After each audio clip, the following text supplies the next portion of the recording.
এরপর আব্দুল আওয়াল আপনি লিখেছেন, পরিসংখ্যান নিলে দেখা যাবে বিবাহ ভাঙার ক্ষেত্রে তারকাদের অবস্থান সবার শীর্ষে। এর কারণ আপনি কি বলে মনে করেন? বিবাহ অটুট রাখার জন্য এবং দাম্পত্য জীবন সুখী করার জন্য আপনার পরামর্শ কী?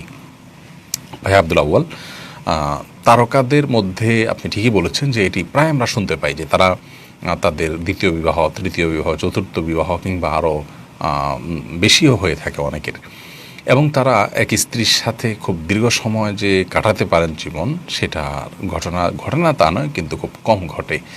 যাই হোক, এই যে একটা ব্যাপার আমরা দেখতে পাচ্ছি, এর কারণ কি? আসলে ভালোবাসার অভিনয় করা এক জিনিস আর ভালোবাসা আরেক জিনিস। প্রকৃত সুখের জন্য যে পথে হাঁটতে হয় সেই পথে আমরা অনেকে হাঁটতে পারি না। এটা শুধু তারকারা কেন, আমাদের সাধারণ মানুষের জীবনেও কিন্তু এ ধরনের ঘটনা ঘটে অনেকের মধ্যেই, এবং দিন যত যাচ্ছে এগুলোর পরিমাণ বেড়ে চলেছে। এমনি বাহ্যিকভাবে অভিনয়ের মধ্যে ভালোবাসাবাসি করা এটা অনেক সহজ। প্রকৃত ভালোবাসার জন্য একজন মানুষের মধ্যে দিনদারি এবং আল্লাহ তাআলার ভয়, তাকওয়া চর্চা, এগুলো সবচেয়ে গুরুত্বপূর্ণ বিষয়। এগুলোকে আমরা আজকাল সবচাইতে অগুরুত্বপূর্ণ মনে করি। আমাদের কাছে সামাজিক স্ট্যাটাস, পরিচিতি, তার ক্যারিয়ার, পড়াশোনা, বাহ্যিক রূপ লাবণ্য, সৌন্দর্য, এগুলো আমাদের কাছে অনেক বড় হয়ে যায়, যার কারণে মূল বিষয়টা না থাকার কারণে আর দাম্পত্য জীবনের সুখ শান্তি থাকে না।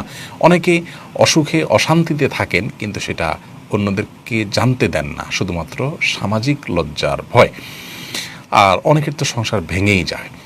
তো এটার জন্য আসলে ওই যে নবী আলাইহিস সালাম বলেছেন, ফাসফর বিজাতের দিন, দিনদার জীবন সঙ্গী গ্রহণ করে তুমি জেতার চেষ্টা করবে। তো সেই বিষয়ে আমাদের সিরিয়াসনেস থাকতে হবে, তাহলে ইনশাআল্লাহ বিদিনিল্লাহ এই পরিস্থিতি থেকে আমরা উত্তরণের পথ খুঁজে পাবো। খুব আক্ষেপ লাগে যে সমাজেই একের অধিক বিবাহ করার, চারটি পর্যন্ত বিবাহ করার একজন পুরুষ জন্য ইসলাম জায়েজ রেখেছে, মহান সৃষ্টিকর্তার বিধান নিয়ে প্রশ্ন তোলে, এবং কেউ যদি একের অধিক বিয়ে করে সেটা নিয়ে হাসি ঠাট্টা ট্রল করা হয় আমাদের সমাজে, যেটা 10-20 বছর আগেও ছিল না। এটা শয়তানের চক্রান্তের অংশবিশেষ। আমাদেরকে আধুনিকতার নাম দিয়ে আল্লাহ তাআলা থেকে দূরে সরানো, এবং কোনো কোনো ক্ষেত্রে আল্লাহ তাআলার আদেশ নিষেধগুলোকে হাস্যকর বিষয়ে পরিণত করা, এটা শয়তানের চক্রান্তের অংশ, যার মাধ্যমে আমরা ঈমান হারা হয়ে যাচ্ছি নিজেদের অজান্তে। একাধিক বিয়ে নিয়ে আমরা ট্রল করি অনেকেই, যার কারণে ঈমান হারা হয়ে যাচ্ছি।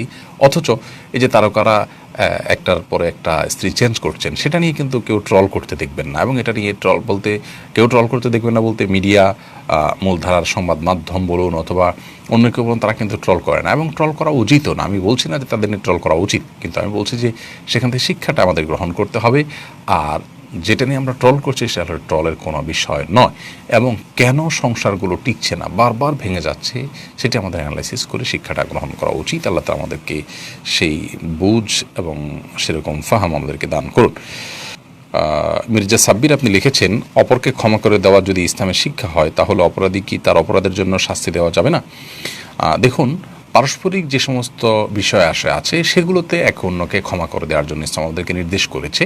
কিন্তু যদি কেউ জাতীয় কোনো হক বা অধিকার নষ্ট করে, বা কেউ এমন কোনো অপরাধ করে যার ইনফ্যাক্ট আপনার যার প্রভাব সমাজের উপরে পড়বে এবং গোটা সমাজ তার দ্বারায় প্রভাবিত হয়ে ক্ষতিগ্রস্ত হবে, তাহলে সেখানে কিন্তু ক্ষমা নয়, সেখানে শাস্তি আরোপ করতে হবে। সমাজকে সুস্থ রাখার প্রয়োজনে এবং অন্যদেরকে সতর্ক করার প্রয়োজনে, বিশেষ করে আল্লাহর কোনো আদেশ নিষেধ যদি কেউ লঙ্ঘন করার কারণে শরীয়ত যে হদ বা দণ্ড ধার্য করে দিয়েছে সেটির উপযুক্ত হয়, তাহলে সেটাকে আপনার ক্ষমা করার কোনো সুযোগ নেই, সেটা বরং বাস্তবায়ন করতে হবে। সমাজকে সুস্থ ধারার পথে যেন ধাবিত হয়, সেই প্রয়োজনে, সেই স্বার্থে।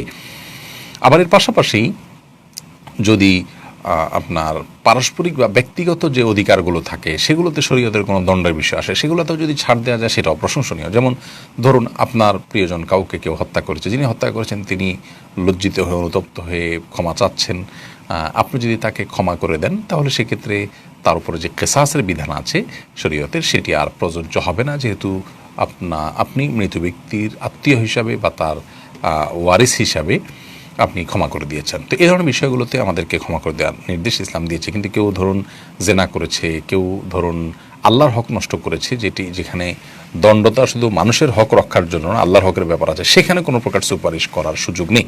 তাহলে খোলাসা কথা হলো, পারস্পরিক যে আমাদের ব্যক্তিগত বিষয় আছে সেগুলোর ক্ষেত্রে আসলে মূলত আমাদেরকে এই যে ক্ষমা করার জন্য উৎসাহ দেওয়া হয়েছে, অন্যান্য বিষয়ের ক্ষেত্রে এটি প্রযোজ্য নয়।